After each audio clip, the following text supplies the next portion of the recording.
Hello, good morning. I am Maheshwari. Let us understand how to design or a mapping technique for analog to digital filter transformation using impulse invariance method. So, we will discuss today as impulse invariance method. So, here the main objective of this method is to develop an IIR filter, developed IER filter transfer function whose impulse response is the sampled version of the impulse response of the analog filter. Therefore, the frequency response characteristics of the analog filter is preserved. So, now let us first see what will be the steps required in that. So, the first input to this process will be my transfer function, which is from analog domain representation. So, now this is my first function input. So, here transfer function in analog domain representation, here HA of S, here A stands for analog, A stands for analog representation. Okay, so HA of S, so this is transfer function in analog domain, okay. Then after, because it is in analog, what will be the domain in each, I will be working in Laplace, which is S domain representation. Will be giving as input and the ultimate output will be H of Z. Ultimate output which is an H of Z. This is the output. So, here output is in transfer function in digital domain.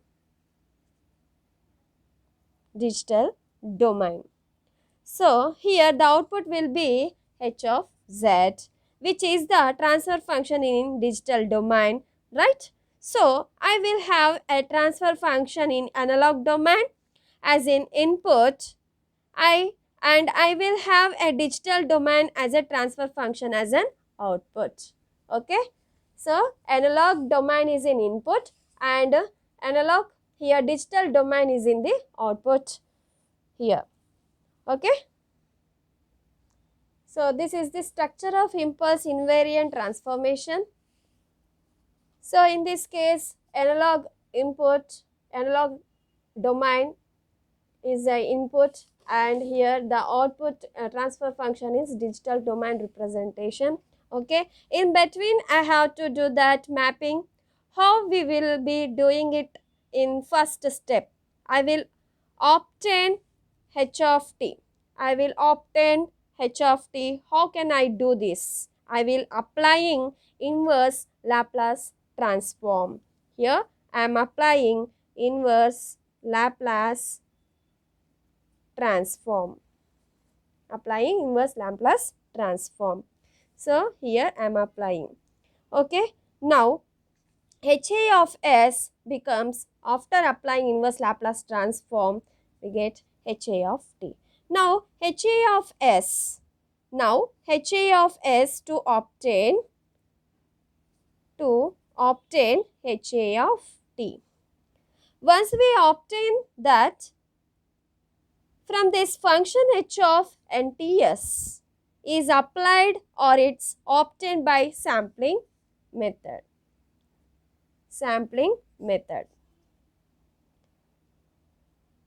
So, here sampling method, here T is equal to NTS. So, here TS is nothing but sampling period. So, here H of NTS is a sampling method, T is equal to NTS. So, the sampling method of H of T and I will get H of NTS. That means we are replacing T by NTS, okay, where TS is called sampling period. After getting h of NTS, I will be getting h of z. H of z. I have to apply z transform. So if I apply z transform of h of NTS, then I am going to get a h of z. So finally here now we have to observe this basic structure of impulse invariant transform. So what will be doing first in this case? What will be doing in this case first? We will be taking analog transfer function, will be applying inverse Laplace transform, then we will be getting a HA of t. After doing sampling, I will get H of NTS, and after getting this sampled version onto which I applied Z transform, and I will get a H of Z, which is the transfer function in digital domain, representation. So let us do this method and see whether the three conditions are satisfied by impulse invariant method. Now let us consider HA of S is equal to summation k is equal to 1 to n ak by s minus pk. Here ak is constant and pk is pole. Okay, this is equation number 1. So here HA of S is nothing but transfer function in analog domain. This is A is representation as analog representation, is all pole filter. It is a all pole filter representation. Now I am going to discuss step 1. In this step 1 we have to apply inverse Laplace transform. Okay, step 1, applying inverse Laplace transform. Then apply inverse Laplace transform. It should be inverse Laplace transform of HA of S, that is equal to inverse Laplace transform of this summation n k is equal to 1 to n ak s minus pk. Okay. Then after inverse Laplace transform of, now we have to write individually a1 by s minus p1 plus a2 s minus p2 up to so on an by s minus pn. Now inverse Laplace transform of a by s minus p1 plus inverse Laplace transform of this total a2 by s minus s plus p2 up to so on inverse Laplace transform of an s minus pn. Okay, then after I am taking constants outside, a1 inverse Laplace transform of 1 by s minus p1 plus a2 inverse Laplace transform of 1 by s minus p2 up to so on an inverse Laplace transform of 1 by s minus pn. Okay, now you know this statement, when inverse Laplace transform of 1 by s minus a, that should be in e power positive at into u of t. Okay, so this statement already previous sections we have to learn in previous section. Okay, so now we have to apply this in above step wherever s minus a. So here s minus p1. So wherever a is there, just we have to put p1, p2 up to so on pn. Okay, now this statement should be inverse Laplace transform of HA of S, that is equal to, here a1 comes here a1 into this formula should be what happened, 1 by s minus p1 is e power p1 into t plus same like that a2 e power p2 t up to so on an e power pn t. Okay, into your formula u of t also there, next whole into u of t. Okay, now we have to write in summation this equation, then we get h of t is equal to summation k is equal to 1 to n ak e power pk into t u of t. Now we have to cross check this. When you have to substitute k is equal to 1, we get this step a1 e power p1 of t, right. Next we have to substitute k is equal to 2, a2 e power p2 t, we get this step Okay, so this is the second equation for h of t representation.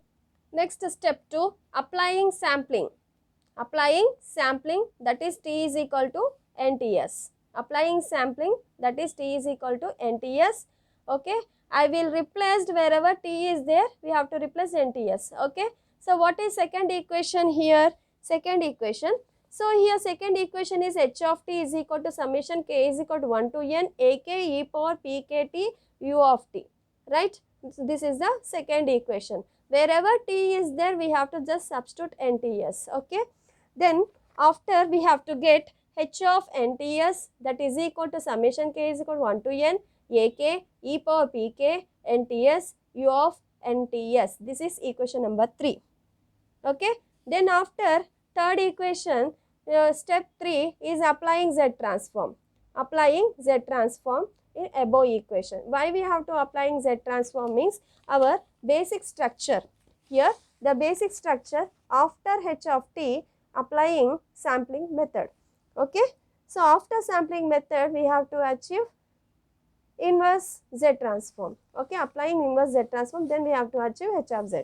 So now step 3, applying z transform, right? Here z transform h of z, okay, is equal to summation n is equal to minus infinity to infinity h of n, means here h of nts z power minus n. This is z transform equation. So in that equation the n is starts from 0 to infinity. Why it starts from 0 to infinity? Here step function u of nts is step function. So here step function is starts from n is equal to 0, right? So when it is 0 to infinity, summation k is equal to 1 to n ak e power pk nts into z power minus n. Okay, where u of nts value should be 1. So interchanging the summations here, interchange the summation. Then so first summation is k is equal to 1 to n. Okay, then after remaining ak k values, I am taking k value. Then after summation n is equal to 0 to infinity. Next n representations. Okay, e power pk nts z power minus n. Okay, then after here, now we have to observe here h of z is equal to summation k is equal to 1 to n ak. Here summation n is equal to 0 to infinity. In this exponential and z power, exponential power and z power, common term is n. Okay, now e power pk ts z power minus 1 whole power n. Okay, take common n. Okay, this whole thing let us assume a. Let us assume a. Then what happened here, formula should be, this whole thing is a, means a power n. A power n is equal to 1 by 1 minus a. You know this formula. Now we have to just apply in this equation. H of z is equal to summation k is equal to 1 to n ak and 1 by divide 1 upon 1 minus e power pk into ts z power minus 1. Is it clear? What is a here? This whole thing. Just we have to write here e power pk ts z power minus 1. This is equation number 4. Now, next here comparing the expression of HA of S and H of Z. What is HA of S? What is HA of S? So, this is HA of S equation. This is HA of S equation, this equation and H of Z equation. This is the H of Z equation. Now, comparing the expression of HA of S and H of Z. So, now we have to observe here HA of S is summation k is equal to 1 to n aks minus pk and H of Z equation is this ak into z by z minus pk ts. How we have to get here z by z minus? Here second term inverse means we have to write z inverse. Z inverse means 1 by z. So, this z goes numerator, z by z minus. LCM should be z minus e power pk ts. Is it clear? Then after now we have to compare these two. Then what here observe here? S is equal to, can I write like this, S is equal to pk? Right. Now here we have to observe z is equal to e power pk ts. Okay, z is equal to e power pk ts. In this both equations, now we have to consider z is equal to e power s into ts, because here observe wherever pk is there, wherever pk, okay, just I am substituting here pk is nothing but s, e power s into ts. Relation between z and s, this is the relation between z and s. For my mapping, z is equal to e power st. Let us assume this is equation A. Next put s is equal to sigma plus j omega. What is this omega means? It is analog frequency. Analog frequency. Okay. Next, z is equal to r into e power j omega, where z transform. Okay. So this omega is called radian frequency. Radian frequency. This is equation B. Let us assume B. Now equate A is equal to B.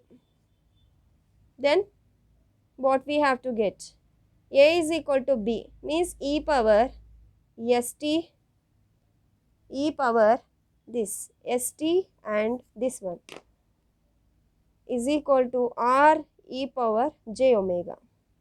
Now e power s, s is nothing but what? Sigma plus j omega into capital T. Wherever s is there, just we have to replace sigma plus j omega. Next r into e power j omega. R into e power j omega. Then here we have to separate e power sigma t into e power j omega t, that is equal to r into e power j omega. Comparing